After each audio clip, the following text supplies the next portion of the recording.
नमस्कार दोस्तों, हमारे चैनल में आपका हार्दिक स्वागत है। हम पिछली वीडियो में हमने विसर्ग का परिवर्तन देखा और आज भी हम आपको विसर्ग के बारे में ही बताएंगे। तो यहाँ देखिए क्या है कि विसर्ग का लोप होना, छुप जाना। तो मैंने आज आपको ये सामने जो तरीका रखा है, इतना बढ़िया तरीका है कि समझ में ना आने का तो कोई मतलब ही नहीं है।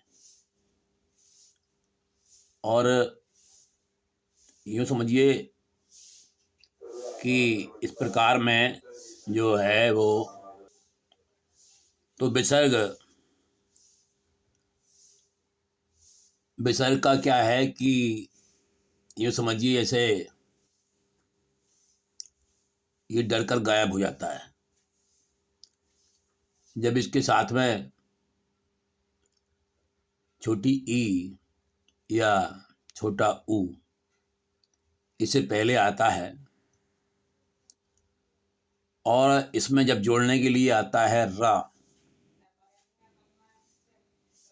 तो इसकी हेल्प करने के लिए छोटी ई तो नहीं बड़ी ई आती है और ये गायब हो जाता है। जैसा कि आप पढ़ेंगे कि यदि पहले शब्द के अंत में विसर्ग से पहले ई या उ यानी लघु ई या लघु उ हो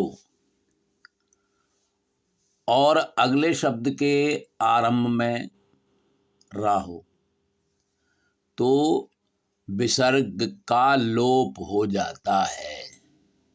मतलब विसर्ग जो होता है वो गायब हो जाता है। और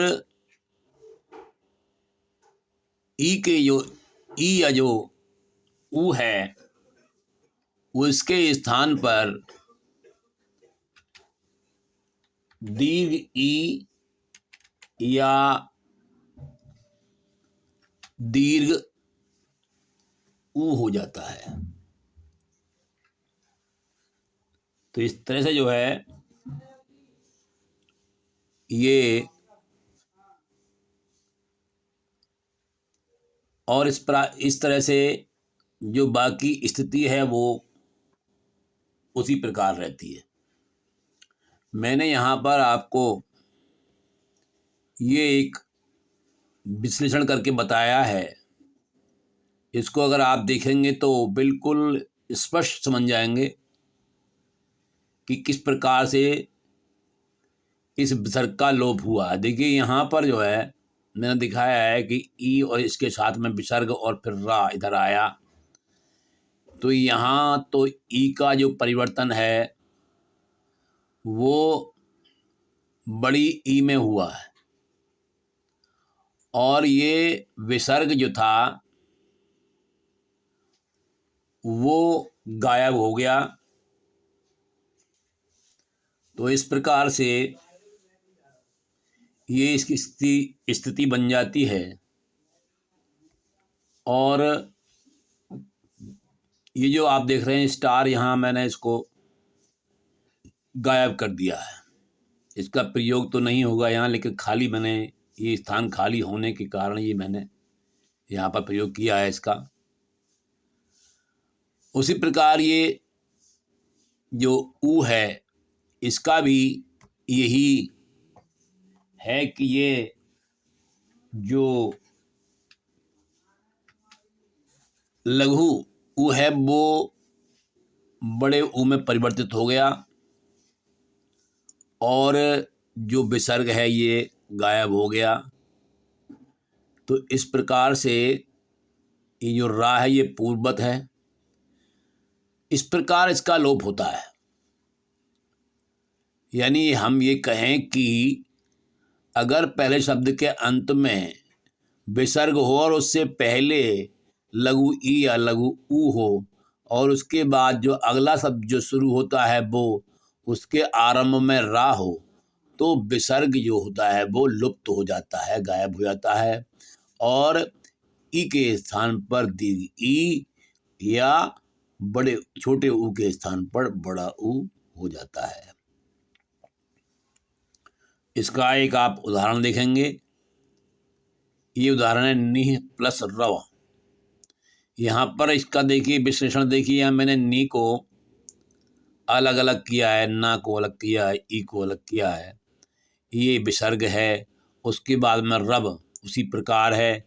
अब यहाँ पर देखा आपने कि ये जो परिवर्तन हुआ ई का वो दीर्घ ई में हुआ और ये विसर्ग का यहाँ पर लोप हुआ और ये रब उसी प्रकार है और ये शब्द बना आपका नीरव। इसी तरह से यहाँ एक उदाहरण है दुह प्लस राज, दुराज, दूराज।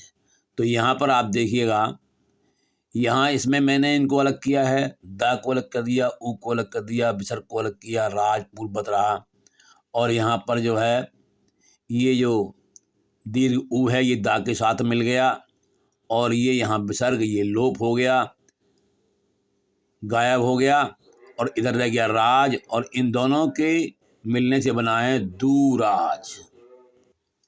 अब जो इससे संबंधित प्रश्न हैं उनका हम अध्ययन करेंगे और वो प्रश्न हमारे इस प्रकार से हैं। पहला हमारा प्रश्न है निह प्लस रोग में किस रोग, निह प्लस रोग बराबर निरोग किस संधि के अंतर्गत आता है। तो यहाँ पर आप देख रहे हैं कि यहाँ पर जो है वो इसका नियमानुसार ये इसके साथ जो लघु ई जुड़ी हुई है वो दीर्घ हो गई है और ये विसर्ग यहाँ से गायब हो गया है। इसी के अनुसार हम कह सकते हैं कि ये जो है विसर्ग संधि के अंतर्गत ये आता है। अगला प्रश्न है दुह प्लस राज की संधि होगी।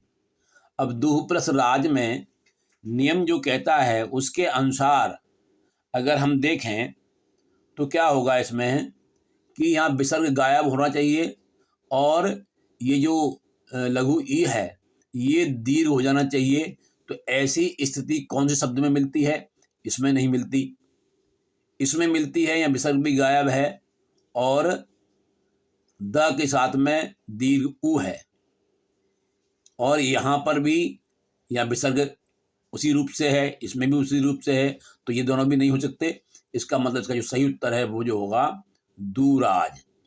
इसके बाद अगला प्रश्न है नीरस शब्द का संधि विच्छेद होगा। तो नीरस में आपके नियम के अनुसार आपको जान लेना चाहिए कि जो दीर्घ ई है इसकी तो लघु ई होनी चाहिए।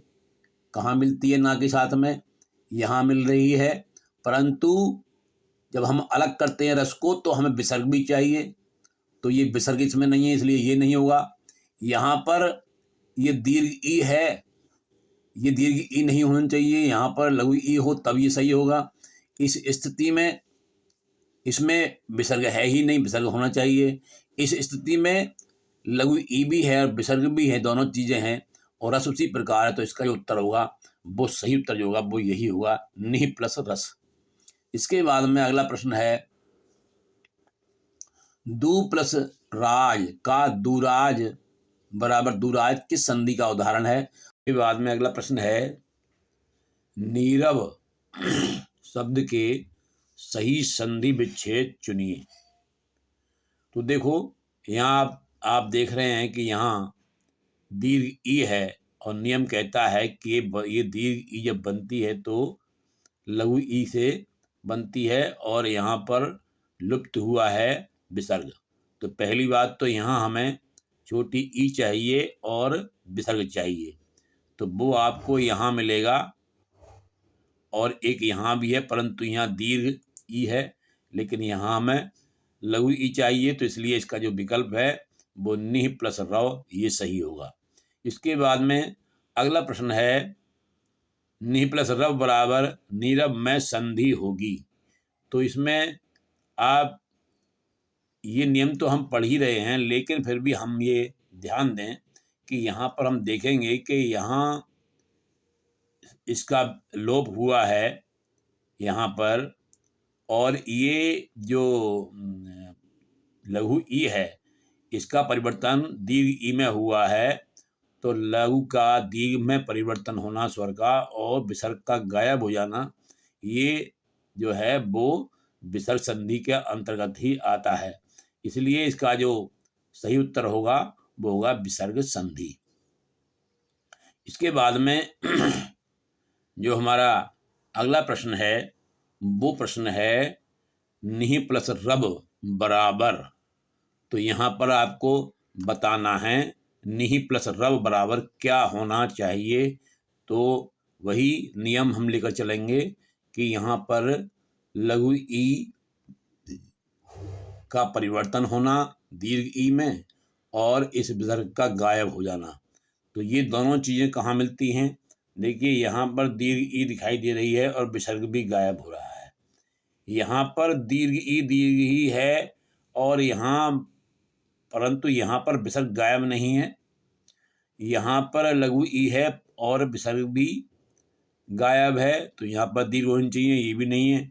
और इसके बाद में यहाँ पर भी जो है विसर्ग बराबर लगा हुआ है, तो ये भी उचित नहीं है। तो इस प्रकार जो सही जो उसका उत्तर होगा वो होगा नीरव।